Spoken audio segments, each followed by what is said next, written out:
Namaskar, this is Firstpost and you're watching Vantage with me, Palki Sharma.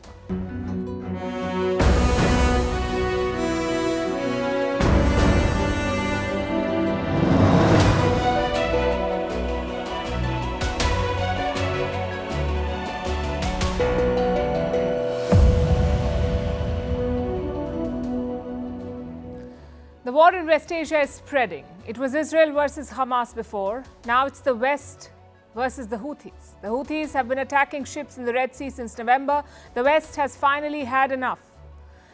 The US and the UK have launched strikes and they haven't ruled out further escalation. Tonight we'll tell you how this could trigger a much bigger war in West Asia. In the Maldives, President Muizu wants Indian soldiers out. He set a deadline. Is this now a personal battle for him? And it's not just the Maldives. Some other Indian neighbors are also having second thoughts about India. We'll tell you why and what this means for New Delhi. In Taiwan, it's a win for the pro-independence ruling party again. In China, there are fears of another Wuhan virus resurgence. In Pakistan, eggs are selling for 400 rupees a dozen. And in India, passengers are punching pilots and eating dinner on the tarmac. What's going on with the country's aviation sector? All of this and more coming up. The headlines first. Indian Prime Minister Modi speaks with Russian President Putin. They discussed the Ukraine war and Russia's presidency of the BRICS. The leaders also wished each other well in the upcoming elections. The phone call comes as the war in Ukraine nears 2 years. A suspected car ramming in central Israel kills a woman and injures at least 13 others. 2 Palestinians have been arrested. Police say the suspects stole the vehicles and then carried out the coordinated car rammings in Ra'anana. Turkey to deport Israeli footballer Sajiv Jehezkel. He was detained for displaying a message on Gaza during a match. The 28-year-old was suspended by his Turkish team. Israel has condemned Ankara's actions. The war in West Asia has soured ties between the two regional powers. The Philippines will upgrade its outposts in the disputed South China Sea. This comes amid rising tensions with China. Recently, there have been multiple standoffs between the two countries in the disputed reefs. Manila and Beijing have a long history of maritime territorial disputes. Zambia is battling its worst cholera outbreak in years. More than 350 people have died. There are nearly 9,000 active cases. The president has urged citizens to relocate to villages to decongest major towns. And it's raining money, but only for the super rich. Since 2020, the world's 5 wealthiest men have more than doubled their fortune, while 60% of the world's poorest, are almost 5 billion people, have become poorer.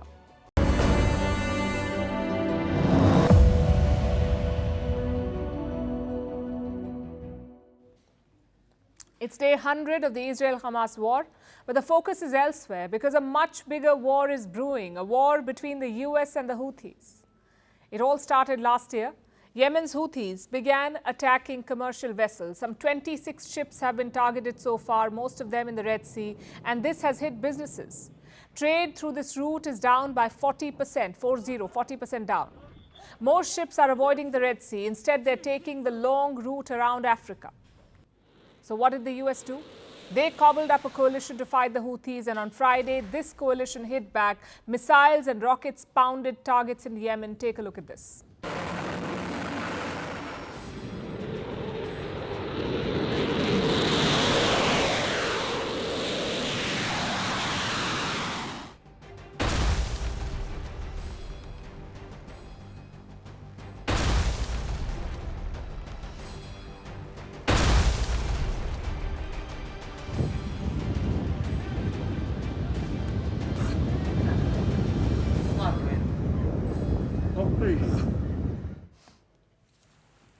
Here's a quick rundown of the attacks. The United States did most of the damage. They fired Tomahawk cruise missiles on Yemen. Reports say around 100 of them. The United Kingdom also joined in. Their fighter jets dropped guided bombs on Houthi targets. And casualties? The Houthis say 5 of their men were killed, but this attack was not about taking out men. It was about taking out machinery. The US says around 60 targets were hit in 16 locations. 60 targets in 16 locations, like the capital Sana'a, the port city Hodeidah, and the northern Houthi stronghold of Sada. The Houthis counted 72 strikes in all. So what's the strategy here? US President Joe Biden wanted to dismantle Houthi attack sites to limit their ability to target ships. And did he achieve that? Both Biden and his allies say yes, they did. Will you continue with bombing the Houthis if the attacks don't stop? Will you continue with the strikes, sir? We will make sure that we respond to the Houthis as they continue this outrageous behavior, along with our allies. Were the strikes successful last night, sir? Yes. I don't think there's any civilian casualties. That's another reason why it's a success. Well, we've carried out a series of strikes together with allies which will, we believe, degrade and disrupt the capability. The types of things that we've targeted are launch sites for missiles and for drones. Initial indications are that those strikes have been successful. Now, there are two things to note here. One, Joe Biden says he could order more strikes. And two, he thinks the attack was a success. I'm afraid he spoke too soon. Take a look at how Yemen responded to the airstrikes. A sea of people hit the streets, they chanted anti-US slogans, they burnt the US flag and they called for retaliation. And that's exactly what the Houthis are doing. Because 48 hours later, they were back at it. The Houthis launched a cruise missile at a US warship, the USS Laboon. That's what they targeted. The missile was shot down by a fighter jet, but chances are the Houthis will try again, and there lies the risk. What if one of these missiles or drones hits an American ship? What if it kills a US sailor? Then Joe Biden will be tempted to escalate. After all, it's an election year in the US. No one wants a president who cannot protect his soldiers. So this is a risky game. And there's a downside too. If Biden escalates the fighting, Houthi allies could join in. They could join the battle on Yemen's side. Who are these allies? The Hezbollah in Lebanon, Shia militias in Iraq, or the Iranian armed forces. All of them support the Houthis. If they join the conflict, it could trigger a much bigger war, and the US and its allies on one side, Iran and the Houthis on the other. That's what we'll have. And what would such a war look like? Maybe the Russia-Ukraine war times 10. So US President Joe Biden faces a tough call. His preferred option is airstrike, shoot and scoot. Don't get too close to the action. That's what he wants to do. But that may not work against the Houthis, because remember, these are battle-hardened fighters. They've braved relentless carpet bombing by Saudi forces for years. So a few cruise missiles will not spook the Houthis. Plus, there are legal questions. Biden and Sunak just bombed a country. They did so without taking their parliament's permission, without taking the United Nations permission. So questions are being asked. Prime Minister Rishi Sunak will address the British MPs today. Joe Biden is being asked to explain himself by the US Congress. The question is, what happens next then? We can't rule out more strikes. So this could end up becoming a tit-for-tat saga. At the same time, we are seeing more diplomacy. Look at these four developments. Number one, the US has sent a private message to Iran. Now, Iran, as you know, supports the Houthis. Washington is now using back channels. They're asking Iran to control the rebels. Development number two, India's Foreign Minister S. Jaishankar is in Iran. Multiple Indian ships have been attacked so far. Some 10 Indian warships are guarding the Indian Ocean. So clearly, New Delhi is worried about these developments. Minister Jaishankar will be hoping to leverage India's ties to keep Indian ships safe. Development number three, the UAE has criticized the Houthi attacks. And why is that important? Because no Arab country has spoken against the Houthis so far, or had spoken. They only disagreed in silence. But now Abu Dhabi has broken that silence. Maybe more Arab nations will follow. And development number four, China is suddenly concerned. Their Foreign Minister Wang Yi visited Egypt on Sunday. Listen to what he said. The situation in the Red Sea has escalated sharply recently, and China is deeply concerned about this. The waters of the Red Sea are an important international trade channel for goods and energy. China calls for a halt to the harassment and attacks on civilian ships. It's a crucial moment in this conflict. Not the Gaza one, but the Red Sea one. The Houthis are primed for battle. Their people and their fighters are rallying behind them. On the other side are Joe Biden and Rishi Sunak, two embattled leaders with low popularity. Will they gamble more political capital on an escalation? Things are moving fast in the Red Sea. We should find out soon enough.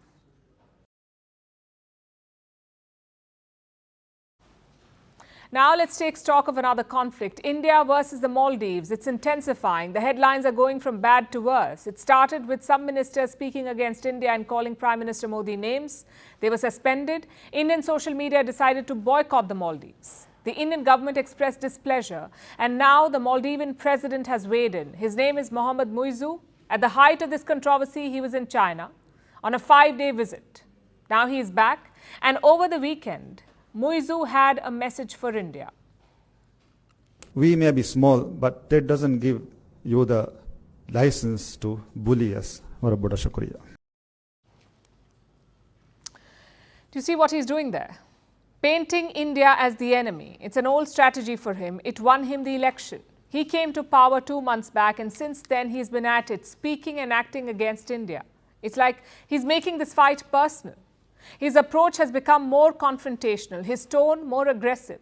Muizzu has issued an ultimatum to India: take your troops back by the 15th of March. That's the deadline. A meeting was held yesterday between officials from India and the Maldives, and here the deadline was announced. Indian troops should leave the Maldives by March 15. And how many Indian troops are there? More than 70. What are they doing in the Maldives? Offering support. Let me explain. A few years ago, India donated some aircraft to Mali, 2 helicopters and a Dornier aircraft. They were given in 2010 and 2015. What for? To deliver humanitarian aid, for rescue and reconnaissance, and for medical evacuations. India says these soldiers are stationed in Mali to assist in these operations. And they were sent there on Mali's request.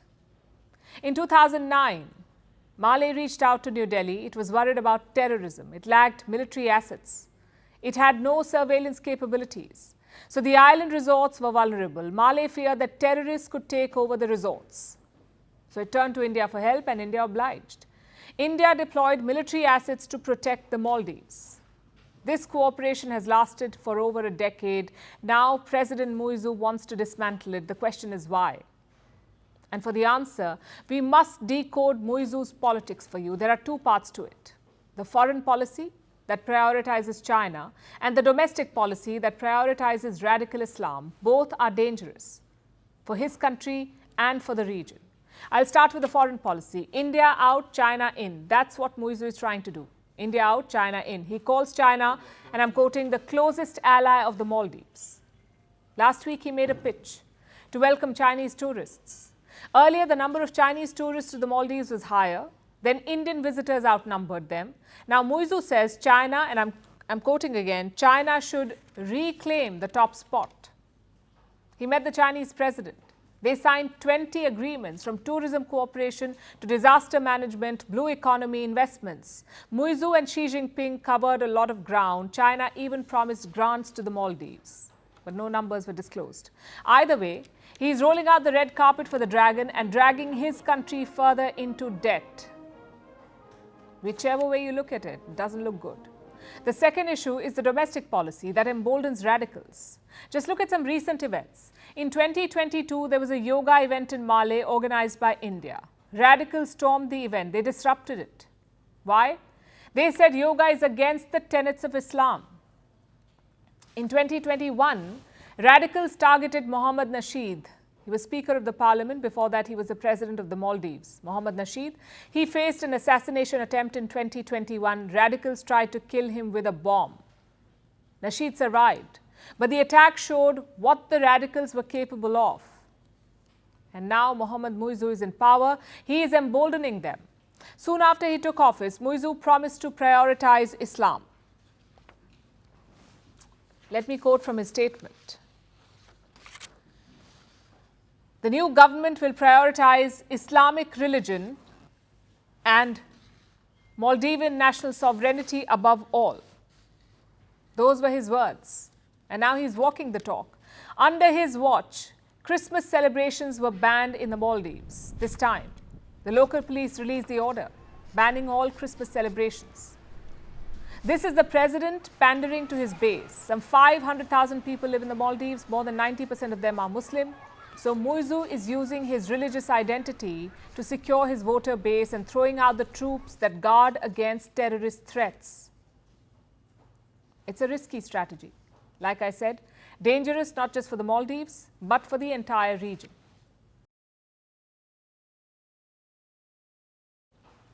So Muizu is serious about India. He wants New Delhi out of the Maldives. But here's the bigger problem. It's not just Malé. Most South Asian capitals seem to be having a rethink, like Nepal and Sri Lanka. Now, obviously, this raises questions. Like, why is it happening? What will be the impact? And what can India do to fix it? Let's understand the basics first. This is what South Asia looks like. Look at the map. It's a region made up of 8 countries: Afghanistan, Pakistan, India, Nepal, Bhutan, Bangladesh, Sri Lanka and the Maldives. 8 countries make up South Asia. Among them, India is a giant. Our population is 1.4 billion. The rest of South Asia put together is under 500 million. Same with the economy. India's GDP is around $3.3 trillion. The rest of South Asia, around 1 trillion. The point of this comparison is quite simple: to tell you that India looms large over this region, over these countries. Now we come to the geopolitics, and we'll keep Pakistan and Afghanistan out of it for obvious reasons. Also Bangladesh, because Dhaka remains one of India's closest partners in the region. It's a relationship forged in the battlefield, so India-Bangladesh ties are an exception. Let's focus on the rest, because they have all been traditional allies of India. Whether it's for trade or investments or disaster relief or tourism and cultural exchange, New Delhi is fiercely protective of this region. It's been like India's strategic backyard. But now it's changing. In 2020, Nepal triggered a spat with India. Their new map showed Indian territories as part of Nepal. In Sri Lanka, China is everywhere. From roads to bridges to ports to airports, Colombo also welcomed Chinese spy vessels in the last few years. These were unprecedented moves. In Bhutan, you had border talks. Their then foreign minister visited China last year. He agreed to settle the Bhutan-China border soon. Just one problem though, India was not in that room. New Delhi has traditionally advised Bhutan on such matters, but this time that did not happen. And finally, you have the Maldives, the extreme end of the trend. We've discussed their plan in detail. It's not just India out, it's also China in. The question is, why is this happening? Well, some people may ask, why not? After all, these are all independent countries. They can choose their own foreign policy. So why should India care? And there is merit in such an argument, because occasionally the big neighbor has become the big brother. Meaning India has pushed too far in some instances. But here's the flip side. New Delhi has plenty of strategic concerns, the biggest being China. Beijing already has a port in Sri Lanka, the Hambantota port. They're developing one in Pakistan, in Gwadar. They're also eyeing one in Bangladesh. Chances are the Maldives will be next. Now, what if Chinese warships are stationed at all these ports? What if Chinese soldiers guard them? It's a serious concern for India. New Delhi could be surrounded by hostile warships. So my point is quite simple. This is not about turning South Asian countries into chess pieces, because that would be unacceptable. This is about securing India's own interests. And to do that, New Delhi needs to be on good terms with these countries. But it's easier said than done, because China has a much bigger checkbook. They will also support any sort of regime, junta, dictator, monarch, it doesn't really matter. China will do business with any of them. India, though, has some principles and some red lines. We've seen that in Afghanistan and Myanmar. So what can New Delhi do given all of this? Well, giving up is not an option. India shares historic ties with all of these countries, so standing by them is important. Like in Sri Lanka in 2022, when crisis struck, India is the one that came to the rescue.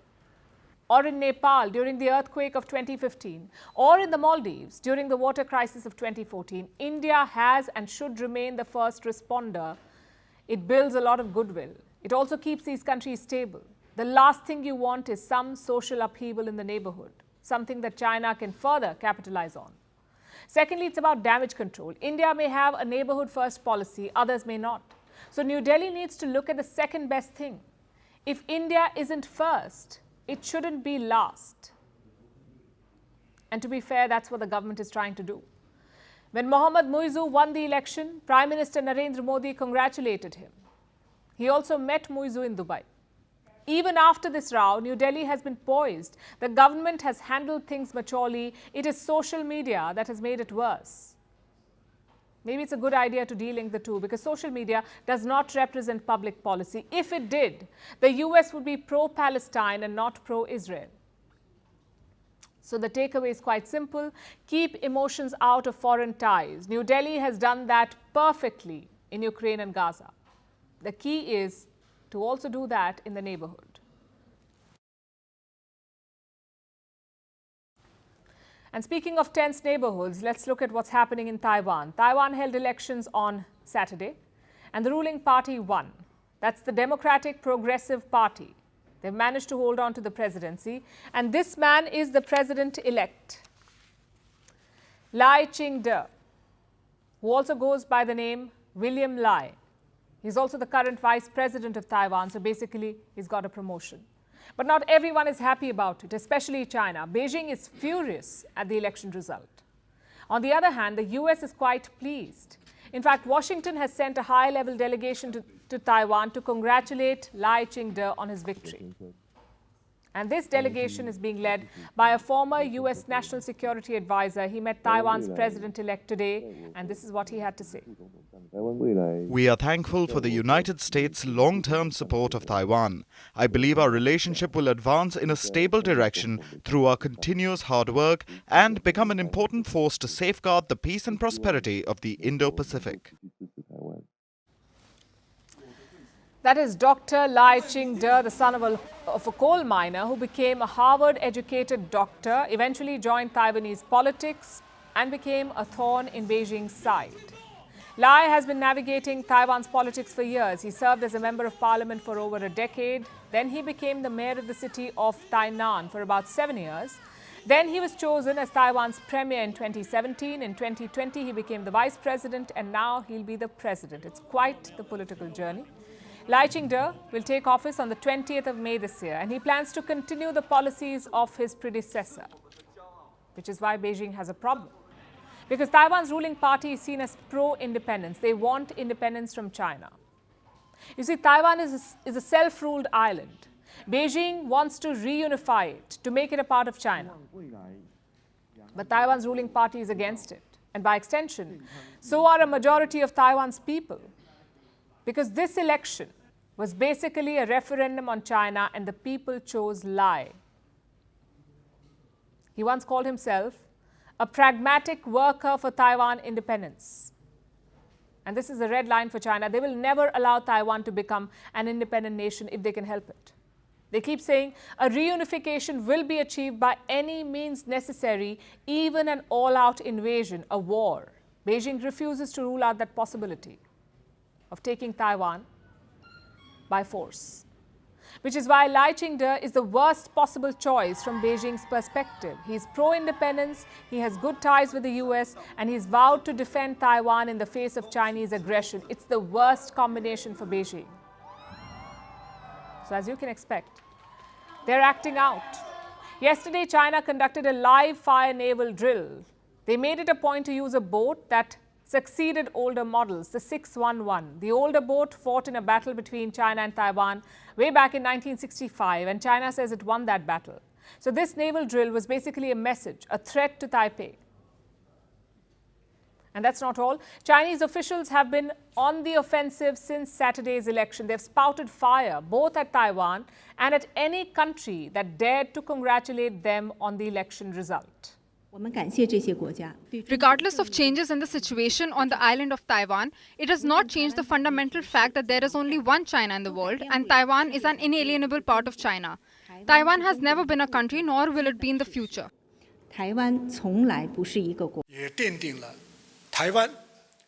Anyone who violates the One China principle in the international community is interfering in China's international affairs and infringing on China's sovereignty, and will surely be opposed by the entire Chinese people and even the international community. The forces of Taiwan independence seriously threaten the benefit of Taiwan people, severely damaging the fundamental interest of Chinese nation, heavily undermine the peace and stability of Taiwan Strait. This is a road that will lead to a disaster and a dead end. Despite the dire warnings, some countries have sent good wishes to Taiwan. The US, the UK, France, Singapore, Japan, all of them congratulated the island. India has not commented on the election yet or sent a message to Taipei. But Beijing is upset about the others, although they did have a diplomatic victory today. One of Taiwan's last allies has abandoned it in favor of mainland China. We're talking about the Pacific island of Nauru, the Pacific island nation of Nauru. They've dumped Taipei. Let me explain how this works. Most countries officially follow the One China policy, including India, the US and its Western allies. They all follow the One China policy. They recognize only One China, and that is ruled by the Communist Party in Beijing. That's One China. So they officially do not recognize Taiwan as an independent nation. In fact, only 12 countries in the world recognize Taiwan, and Nauru was one of them, but it has defected, and the timing did not go unnoticed. China has been deliberately trying to lure our diplomatic allies over the years and activated the plan during a critical moment after our election was over, with the aim to attack the freedom of democracy that Taiwanese are proud of. This is how it blatantly shows the totalitarian nature of communism to the world. Taiwan's government hereby strongly condemns totalitarian China for its powerful bullying of Taiwan and suppressing of democracy with an arrogant attitude. The condemnations won't bring back Taiwan's allies, though. And this is just a preview of what their new president, Lai Ching-te, has in store. He'll be up against the full might of Beijing. So for the next 4 years, they're sure to be tough for this self-governed island.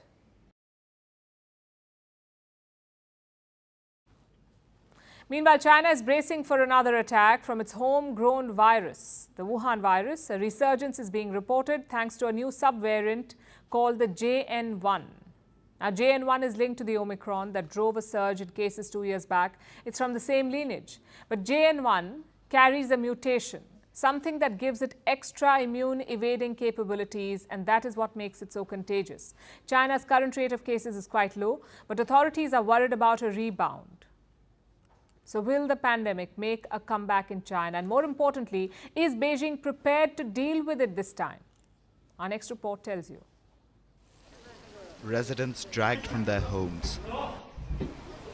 Patients sent away to quarantine camps, strict lockdowns, mass testing, constant scanning of health codes, huge protests. China has seen it all since the Wuhan virus first spread across the country.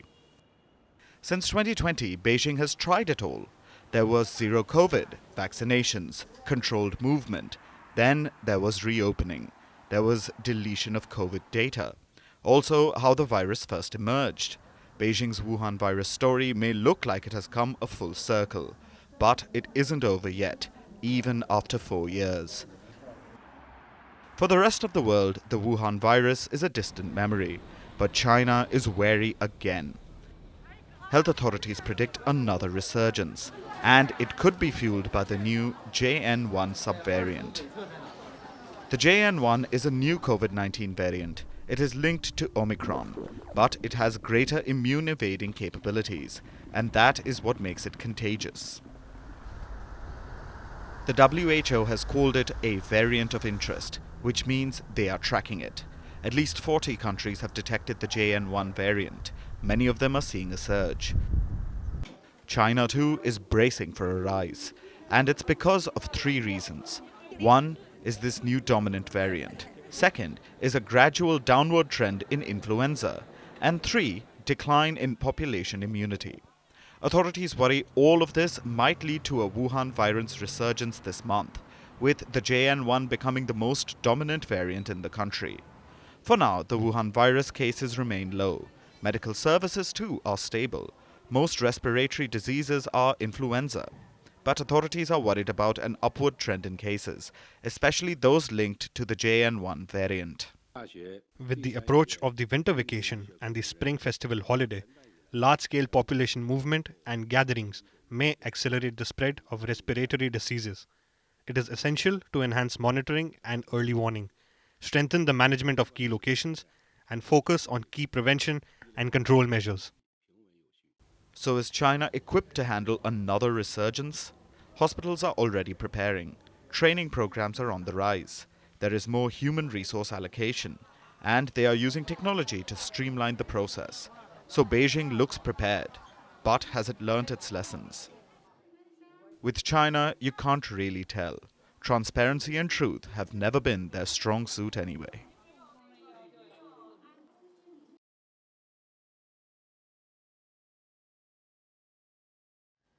One story is dominating social media in India today. The chaos at the airports, the delayed flights, the angry passengers. Take a look at this. Please, let's not you are lying.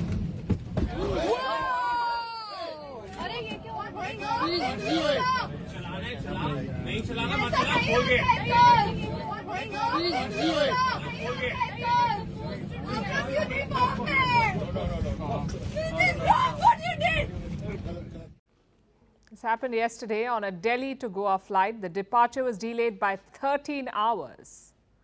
The passengers were sitting inside the plane. It's not clear for how long, but by most accounts, for several hours. And this man making the announcement was the plane's co-captain. He informed the passengers about the delay, and that's when one traveler lost his cool. He attacked the co-captain. Now, let me say this, nothing justifies this behavior, this sort of an attack.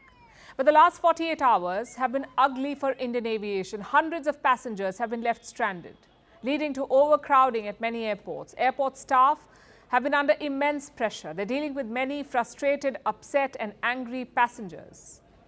The situation is quite bad. Take a look at this now.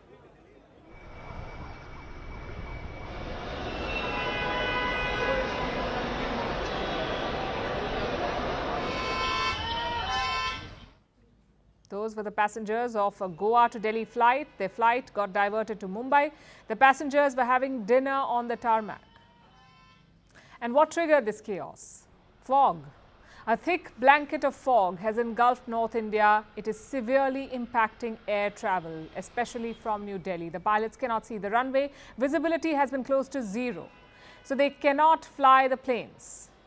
The Indira Gandhi International Airport, or IGI, is India's main aviation hub. It's the largest airport in the country. Since yesterday, it has been facing major disruptions. The fog has affected the airport's operations. Now, this had a domino effect.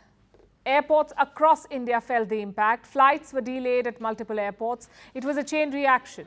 You see, airlines use the same plane for multiple sectors.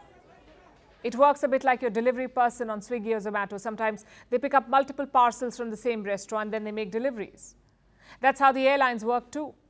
In some cases, a plane and crew cover as many as 3 routes in a day from one place to another and then back.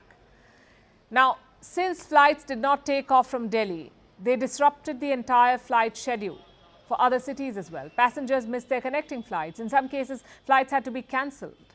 In fact, I have some numbers for you. Yesterday, nearly 600 flights were delayed, 76 were cancelled. This was at the New Delhi airport alone, 600 delays, 76 cancellations. What about the others? In Chennai, 47 flights were cancelled. In Kolkata, 164 flights saw delays and 29 cancellations. Bengaluru, 58 flights were delayed. What about today? There were fewer disruptions, but even then, more than 100 flights were delayed across India today. So the question naturally becomes, when will this fog lift? Not anytime soon. Indian weather officials are predicting a dense fog tomorrow as well. So if you have a flight to catch, do check for delays with your airline before you leave for the airport. And poor weather and visibility are not a new phenomenon. It happens every year around this time. So why did aviation authorities not plan for it? Given the chaos, it is clear that they were caught off guard. Passengers are raising these questions because this chaos is not just about the fog. It's also because of operational issues. Like the runway situation at the Delhi airport. This airport has 4 runways. Out of these, 2 can handle takeoffs and landing in low visibility. But right now, only one of them is operational. Only one operational runway at the Delhi airport. The second is shut for maintenance. Perfect timing. The other 2 runways cannot handle fog. You need a special system for it, something called an Instrument Landing System, ILS. Imagine you're flying a plane in a computer game. You're using a joystick to control your aircraft, but suddenly your vision is impaired, your screen is broken. So you cannot see where the aircraft is going. You need help. like a button on a joystick, a feature that lights up a path for you to follow. That's what an instrument landing system or ILS does. It guides the pilot when the visibility is low. And just like a game, there are difficulty levels in the system. The ILS has 3 levels, Cat 1, Cat 2 and Cat 3. They signify different levels of visibility. In this kind of weather, the kind that we have right now, you need Cat 3B. That's the highest level. And it can handle extremely low visibility. It sounds like a system worth having on all runways, doesn't it? But for some reason, only 2 runways have it.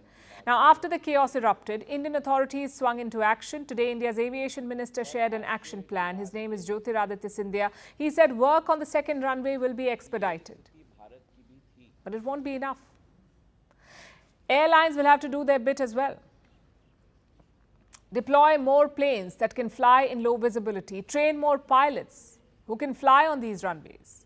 You see, pilots too need to undergo special training to fly in such conditions, in such low visibility. Not every pilot can handle this.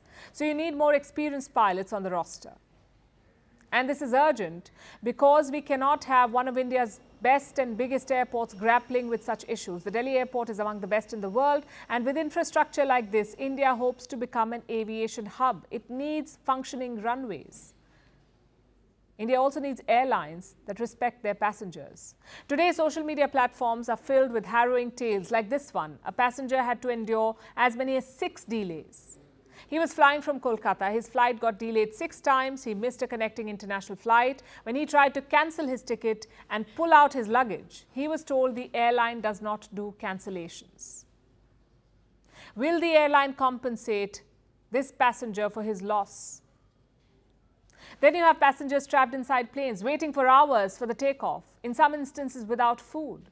So while the weather caused these delays and disruptions, surely airlines could have handled it better.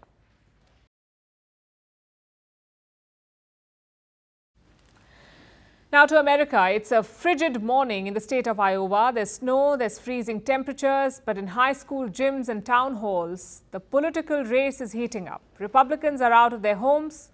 They're heading to choose their presidential candidate. Iowa is the first race of the election year. There are many more to come, but this one really sets up the stage. So who do the Republicans want as their president? Well, polls say 1/3 of them want Donald Trump. So will Iowa be a Trump show? Or could things change, like Iowa's weather? Our next report tells you.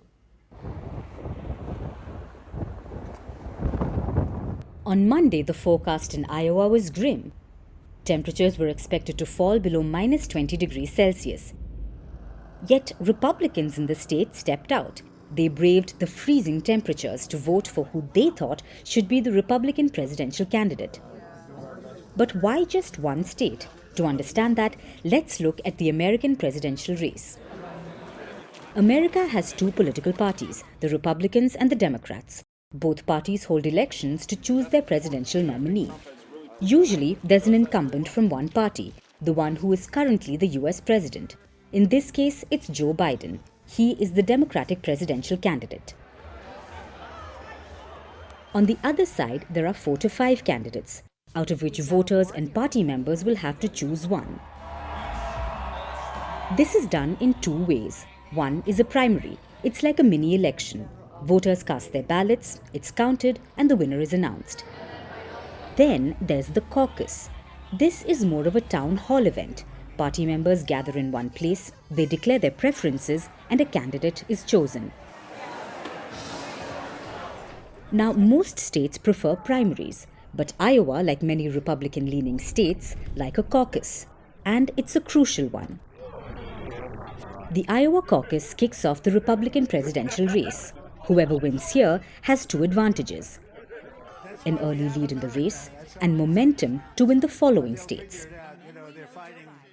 So who will it be for the Republicans this time around? There are 5 candidates, and of course, leading the field is Donald Trump. 48% want him as the presidential candidate. His campaign expects Iowa to be a blowout, like a Trump show. And together we will make America powerful again. We will make America wealthy again. We will make America strong again. We will make America proud again. We will make America safe again. And we will make America great again. Then there's Nikki Haley, the former US ambassador to the UN. She wasn't doing too well at the start of the race, but she has slowly and steadily gone up the field.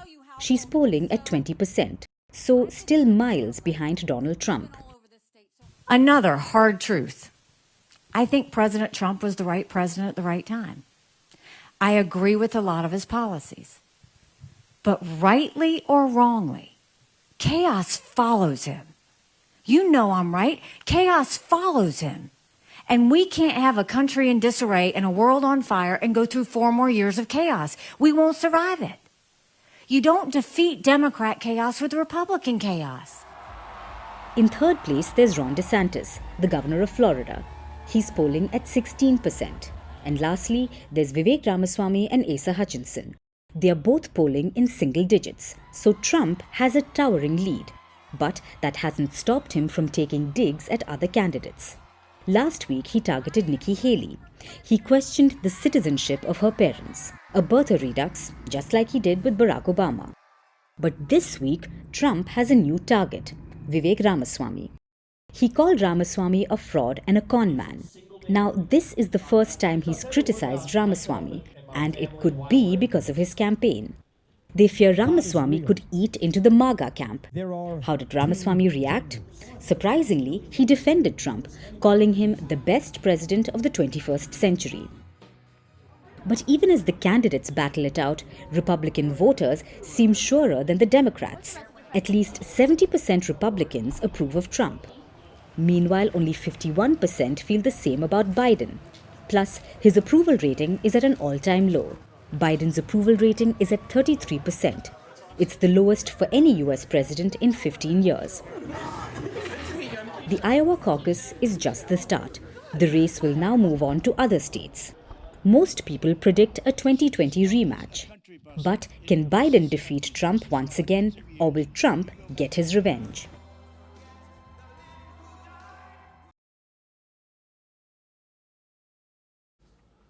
So how bad is Pakistan's economy? Well, one headline should sum things up. Egg prices soar to 400 rupees in Lahore. Let that sink in. 400 Pakistani rupees for 12 eggs. We'll do the math first. One egg costs around 34 Pakistani rupees. In Indian currency, that's around 10 rupees. But eggs in India do not cost that much. You can get them for under 7 rupees here. Do you see the difference? Under 7 in India, around 10 in Pakistan. What explains this? Simple. Pakistan's inflation. Prices rose uncontrollably in 2023. Their average inflation was around 30%. So naturally, things are more expensive. And it's not just eggs. Everything costs more now in Pakistan, like onion. Onion is being sold for 250 Pakistani rupees. Or chicken, which costs 615 Pakistani rupees. Now, these are basic items. You will find very few kitchens without onion in Pakistan. So why is it more expensive? One reason is, of course, climate change. Recurring floods have destroyed the onion crop. But the main reason is this: bad policies. Let me take you back to 2010. Onion prices were reaching 3 figures here in India. So what did New Delhi do? We imported onion from Pakistan. We needed it. But look at the situation today. The same onion is almost 80% more expensive in Pakistan. That doesn't just happen randomly. It is the result of bad policies. What is Pakistan's government doing about it? They have placed price ceilings on essentials, basically a legal limit on how high the prices can go. But sellers don't really care. Onion has a ceiling of 175 Pakistani rupees, but like we said, it's being sold for 250 rupees a kilo. Tells you how bad the situation is. And inflation is just one factor. Take your pick. Chances are it's bad news. Like foreign reserves.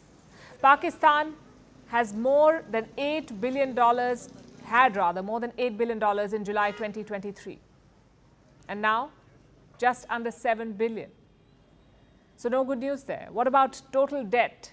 In November 2023, it stood at 63 trillion Pakistani rupees. That was the debt, 63 trillion Pakistani rupees, which is around 225 billion US dollars. A major chunk of it was borrowed in the last few years. First by the Shehbaz Sharif government, then by the caretaker. Guess how much they borrowed? Almost 12 trillion rupees, which is around $42 billion. That's 42 billion in around 20 months. And we thought Imran Khan was bad. Amid all this chaos, Pakistan is set to hold elections. The date is February 8th. If all goes to plan, Nawaz Sharif will win. He will become Prime Minister again. But could there be a last-minute delay? And here's why we ask. Pakistan Senate has seen 3 resolutions this month. All of them demand the same thing, that elections be delayed. That's what the Senate wants. Now, the Senate is a chamber of Pakistan's parliament, the upper chamber. It is made up of 100 members. They're elected by Pakistan's provincial legislatures. Earlier this month, the Senate passed a resolution. It was proposed by an independent lawmaker. It sought to push Pakistan's election dates, to postpone them. Why? Because of cold weather and security concerns. Now, security concerns we get, but cold weather? If a cold wave can shatter your democracy, it says more about the democracy than the weather. Either way, the resolution passed. Only 14 senators were in attendance that day, so no one could shoot it down. And since then, 2 more resolutions have been tabled, the latest on Sunday. The question is, can it actually delay the poll? It looks unlikely now. For starters, the Senate resolution is non-binding. Pakistan's poll body has already rejected it. Plus, the major parties are not on board, like Imran Khan's PTI, the Sharif Pakistan Muslim League, and the Bhutto's PPP. None of these parties want a delay in the election. So chances are it won't work. And not like a delay will change anything. The army is managing this election from behind the scenes. And they have 2 goals: keep Imran Khan's party out and put Nawaz Sharif back in power.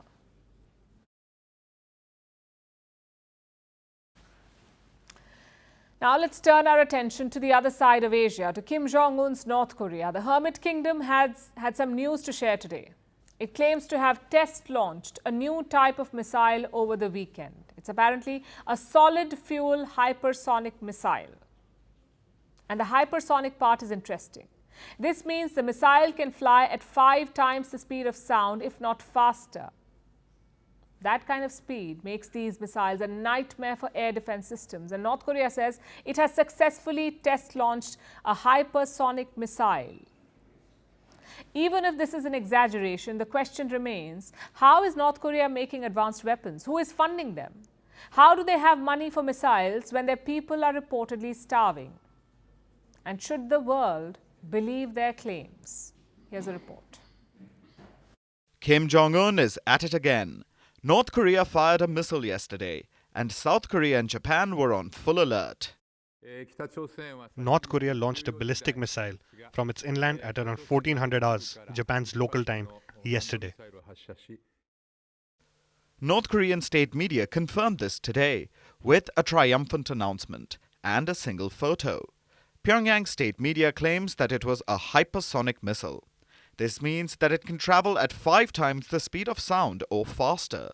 There's been a race to develop hypersonic missiles in recent years, a race that Russia and China have been winning, and the US has been struggling to keep pace in. Washington and its allies are still verifying North Korea's claims. The rigorous analysis on specific details of North Korea's missile is being conducted by South Korean and the US and Japanese intelligence authorities. North Korea has been ramping up its missile development program for the last few years. In 2022, Pyongyang test-fired close to 70 missiles. There were at least 36 missile tests last year. And Pyongyang keeps showing off its new technology. It has come out with intercontinental ballistic missiles that can span half the globe. The latest Hwasong 17 and 18 ICBMs are said to have a range of 15,000 kilometers or over 9,000 miles. They can hit a target anywhere in the US. This is what the US-based CSIS missile defense project says. So there is definitely a chance that North Korea is making advances in hypersonics as well. But the question remains, how? How does one of the world's poorest nations develop the technology to make hypersonic missiles? How does it keep getting material for missiles despite international sanctions?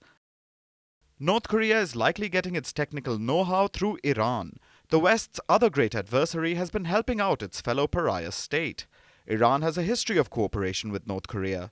Last November, Iran unveiled its Fatah-2 hypersonic missile, and now North Korea is showing off its own.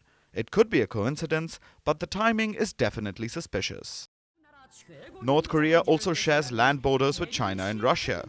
Pyongyang has its people in both countries, and they help it get both technology and supplies, including contraband. Now, of course, Beijing and Moscow both deny flouting international sanctions, but new reports of their complicity keep surfacing every so often. So how does North Korea pay for all this? After all, even staunch allies won't give Kim Jong-un unlimited resources for free. Part of the answer is crypto. Cryptocurrencies have been a boon for all manner of illegal activities, and North Korea has readily turned to it for its missile funding needs. Just one Pyongyang-backed hacker group has reportedly stolen over $3 billion in crypto over the past 6 years. North Korea stole about $600 million in crypto last year alone. You know how much North Korea's missile test spree in 2022 cost? $400 to $650 million, at least. And some of the stolen cryptocurrencies definitely go into funding this. That isn't the country's only source of income. Pyongyang also sells some of the weapons it produces. These arms sales are essential for North Korea's economy. The missile tests are effectively explosive ads for their products, which would explain why the test took place yesterday. North Korea's foreign minister is in Russia right now. New bilateral agreements are expected to be signed, and if the countries are to ink new arms deals, then the hypersonic test was a good sales pitch.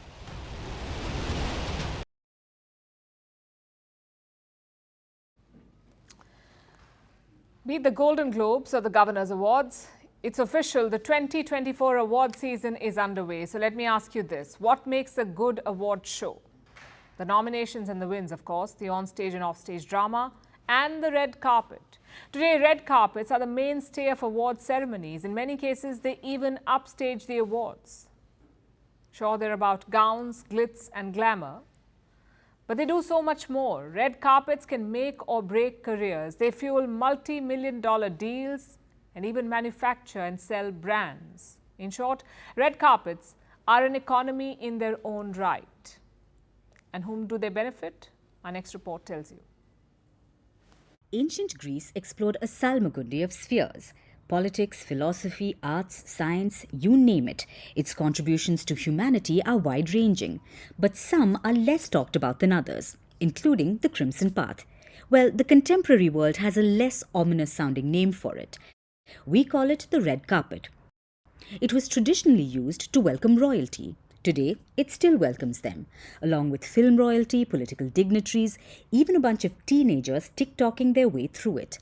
That's because the red carpet denotes glitz and glamour. It's the mainstay of today's awards ceremonies, premieres and galas. Often enough, it's the focus of a ceremony. And just as often, it's utilized by movie stars not just to set themselves apart from us mere mortals, but also to earn big money. Because the Crimson Path has rolled out the red carpet for a microeconomy.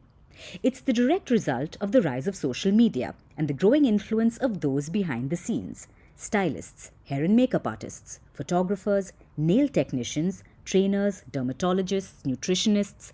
It's a very long list. Until recently, such professionals functioned in the background. Today, they are image architects. They work together to curate a celebrity's image, then maximize it. Because the red carpet is nothing but an ultimate advertising opportunity. It has been a carefully cultivated marketing tool, and for generations, it has boosted a variety of bank accounts, but mostly that of actors. For instance, the Barbie star Margot Robbie attended the 2018 Oscars. She was wearing Chanel. Her team milked this opportunity. She became the new ambassador for the brand. Michelle Williams did this with Louis Vuitton. Leonardo DiCaprio did it with Giorgio Armani. This is a completely common arrangement. Stars sign up with a big brand and make certain appearances every year in their clothes, shoes and bags. This is an open secret in the industry. If you weren't aware, we'll make things even clearer. No, your favorite actress did not pick up her own gown. She simply chose it from a limited selection of options under very specific guidelines. What we see on the red carpet is created by global brands, and it's often bought. Like this $30 million diamond that Lady Gaga wore. It was sponsored. Or this chic Dior dress worth $4 million that Jennifer Lawrence wore. Again, sponsored. Lawrence had a $15 million deal with Dior, meaning she would only wear that brand to red carpet events. Yet there is industry-wide discomfort to talk about this. Celebrities rarely declare the endorsements they receive or the money that comes with it. But according to reports, stylists get anywhere between $30,000 to $50,000 when they broker deals between brands and celebrities. Actors get anywhere from $100,000 to $250,000 for a single red carpet appearance. Sometimes the figures go up to 7 digits. Many actors make more money on their red carpet endorsements than on being an actor. Influencers also benefit from this. They are the hottest red carpet accessory, so they're invited to show up at awards ceremonies or movie premieres. They can earn up to $10,000 per deal. In its essence, what you see on red carpets resembles what you see in movies. Most of it is not real. Red carpets are the ultimate marketing tool, and they're not going away anytime soon, because they're a mutually beneficial relationship. Celebrities get to look great, brands get a famous person to wear their creation, and the rest of the world gets to ogle them. And now it's time for Vantage Shots, images that tell the story. Torrential rain and flooding wreaks havoc in Mauritius and the French territory of Reunion. In Iceland, drone footage shows molten lava setting houses ablaze, and a rare white penguin was spotted chilling in Antarctica. Finally, we're taking you back in history. On this day in 2001, Wikipedia was launched. It's an online encyclopedia, free for all. The name is a mix of the Hawaiian word wiki, which means quick, and encyclopedia. That's where pedia comes from. As of 2024, Wikipedia has 6.8 million articles in 300 languages. We're leaving you on that note. Thanks for watching. We'll see you tomorrow.